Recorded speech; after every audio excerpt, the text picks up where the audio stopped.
Puji Tuhan, salam sejahtera Bapak Ibu Saudara keluarga GBDI LCD Magelang dimanapun berada. Kasih dan kemurahan Tuhan ada menjadi bagian dalam hidup kita. Kita bertemu kembali dalam Renungan 79 untuk kita merenungkan apa yang jadi petunjuk Tuhan dalam kehidupan kita. Mari deklarasikan bersama, revival, saya berubah, saya berkarya, saya menjadi berkat. Kiranya ini terus menjadi bagian dalam hidup kita. Waktu kita baca firman, kita mendengarkan firman, renungan-renungan yang kita dengarkan itu akan mengubahkan kita. Cara pandang kita yang belum sesuai, kita akan sesuaikan. Dan janji Tuhan, kita akan dapat memperoleh berkat di dalamnya. Hari ini kita akan membaca Amsal 23 ayat yang ke-6. Amsal 23 ayat yang ke-6 berkata demikian, jangan makan roti orang yang kikir, jangan ingin akan makanannya yang lesat. Ya, ini menarik sekali ya untuk kita dapat lihat karena sekali lagi Amsal itu menuliskan banyak sekali ya petunjuk-petunjuk, nasihat-nasihat dalam kehidupan kita. Waktu kehidupan kita secara pribadi, apa yang kita lakukan, apa yang kita pikirkan, apa yang kita katakan. Tetapi Amsal juga mengajarkan kita cara kita berelasi satu dengan yang lain. Ya mungkin minggu-minggu ini kita sedang belajar hati-hati dengan siapa kita bergaul ya. Kita belajar bahwa Amsal mengajarkan kita baik dalam relasi-relasi dengan orang menyangkut hal-hal keuangan, ya hal-hal yang berhubungan dengan kerjasama kita. Tapi hari ini kita belajar satu hal yang menarik. Karena ayat ini berkata demikian. Saya bacakan sekali lagi Amsal 23 ayat 6, tetapi di dalam terjemahan firman Allah yang hidup. Ya, karena ada pengertian yang menarik yang kita dapat belajar. Demikian firman Tuhan dalam Amsal 23 ayat 6 sampai 7 kali ini ya. Jangan bergaul dengan orang-orang jahat. Jangan mengharapkan jasa dan pemberian mereka. Kebaikan hati mereka adalah tipu muslihat. Mereka ingin menggunakan engkau sebagai alat. Yang menarik sekali ya, kita ternyata dapat diperingatkan oleh Amsal untuk kemudian hati-hati dalam bergaul. Jangan sampai kita dimanfaatkan, digunakan orang sebagai alat. Sama seperti yang kita renungkan hari ini ya, kata diperalat. Mungkin kita sudah sering mendengarnya ya. Jangan sampai engkau diperalat, dimanfaatkan, digunakan oleh orang lain untuk menjadi alat yang tidak baik ya. Ini satu peringatan yang menarik dari Amsal dalam hubungan-hubungan sosial kita. Ternyata ini juga berkaitan dengan makan dan minum ya. Firman Allah berkata jangan makan roti orang yang kikir.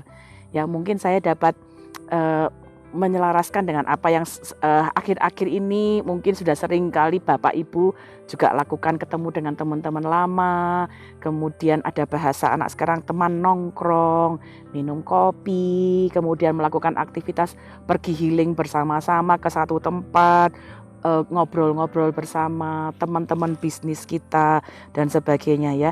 Kita belajar bahwa firman Allah mengajarkan kepada kita hati-hati dengan teman-teman kita. Jangan sampai kita bergaul dengan orang yang jahat, yang kemudian ketika mereka bahkan melakukan kebaikan, mengajak kita makan, duduk makan bersama-sama, tetapi sebenarnya itu tipu muslihat karena mereka sedang ingin memanfaatkan kita. Ya ternyata hal itu kita bisa temui dalam kehidupan kita sehari-hari. Amsal 18 ayat 24 sudah mengajarkan kepada kita demikian.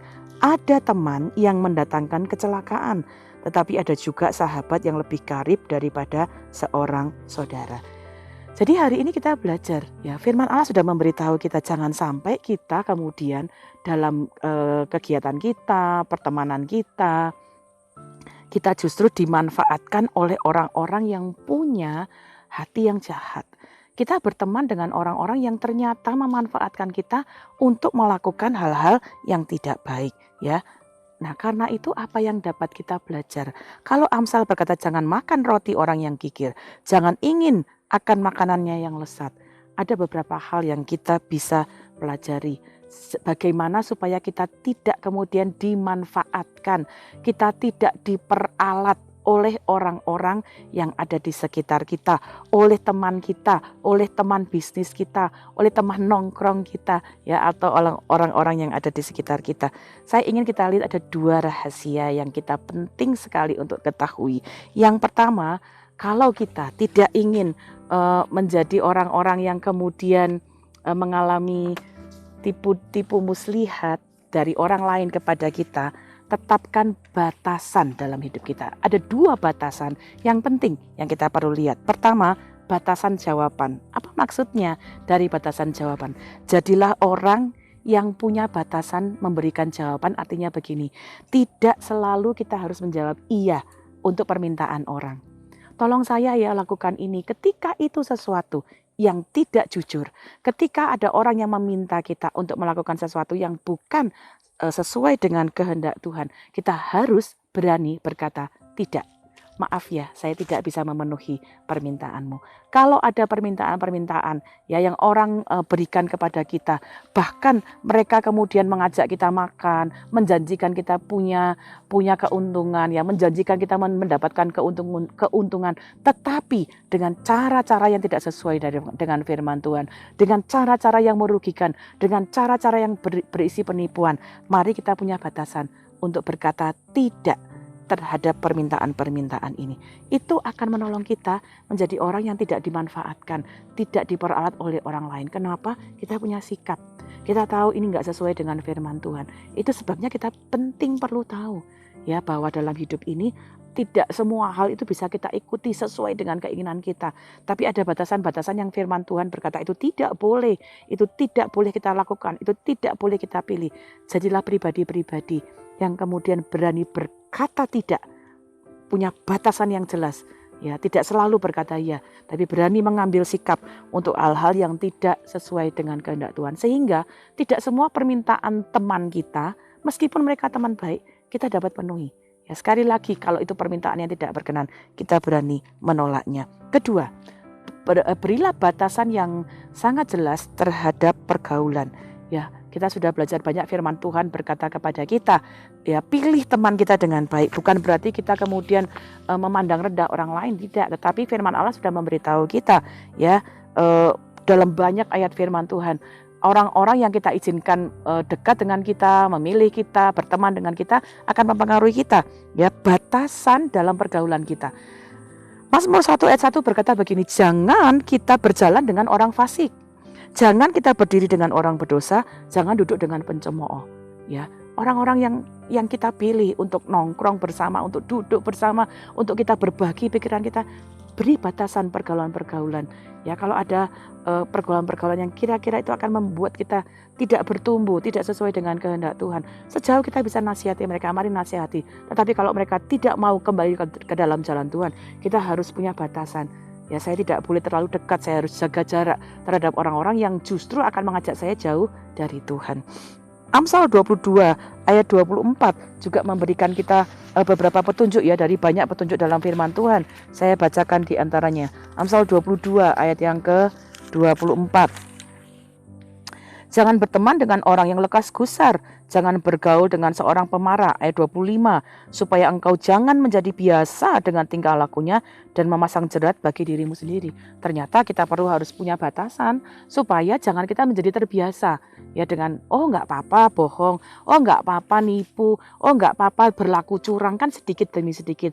Itu akan menjadi jerat bagi kita diperalat oleh orang itu sehingga kemudian kita menjadi orang yang juga melakukan kecurangan-kecurangan, melakukan hal-hal yang tidak berkenan. Karena itu hari ini mari kita belajar ketika ada bagian firman Tuhan ya. Amsal itu memberikan satu petunjuk yang sangat jelas bahkan dari hal-hal yang kecil ya.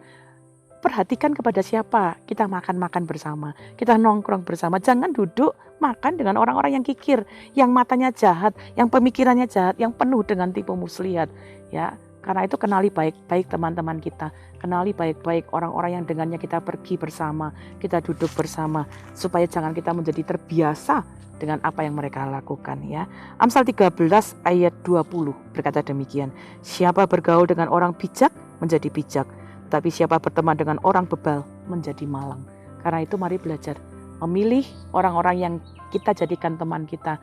Ya, pilih dengan baik orang-orang yang bijak, orang-orang yang mengasihi Tuhan, orang-orang yang takut akan Tuhan, orang-orang yang hidup jujur, orang-orang yang hidup berintegritas. Mari kita menjalin hubungan. Bapak Ibu, Saya dorong hari-hari ini kita sedang berkumpul dalam grow. Ya, grow dimaksudkan, dirindukan, didoakan untuk jadi di mana disitulah orang-orang duduk bersama. Kita berbagi, bukan berbagi cerita-cerita tentang orang lain, tapi berbagi cerita tentang diri kita. Bagaimana firman itu mengubah kita, Roh Kudus itu mengubah kita. Bagaimana kita berjuang bersama-sama melakukan firman Tuhan. Itu adalah bagian di mana kita dapat lakukan. Teruslah berkembang dalam grow. Grow bukan hanya sekedar saya bagi cerita, tidak. Tapi kita sedang bertumbuh bersama-sama. Mari gunakan kesempatan itu ketika kita bergaul dengan orang yang takut akan Tuhan, bergaul dengan orang yang bijak, bergaul dengan orang yang bertumbuh dalam Tuhan. Kita pun akan mengalami hal yang sama. Sehingga kita akan bisa berkarya, melakukan hal-hal yang benar dan menjadi berkat. Itulah revival dalam hidup kita. Ketika kita mengizinkan kasih Tuhan yang memenuhi hidup kita. Sehingga kalaupun hidup kita digunakan untuk jadi berkat, kita bukan diperalat untuk merugikan orang lain, tapi hidup kita digunakan untuk menjadi berkat satu dengan yang lain. Puji Tuhan, demikian renungan yang dapat saya sampaikan. Terima kasih untuk kesediaan Bapak Ibu mengikuti renungan ini. Kiranya renungan ini dapat menjadi berkat bagi kita semuanya. Bagi Bapak Ibu yang ingin didoakan untuk pokok doa tertentu, atau menceritakan kesaksian, mari bagikan kesaksian Bapak Ibu ya untuk dapat menjadi dorongan kekuatan bagi orang lain. Salurkan itu melalui chat di 0813 2742 0088. Mari kita berdoa.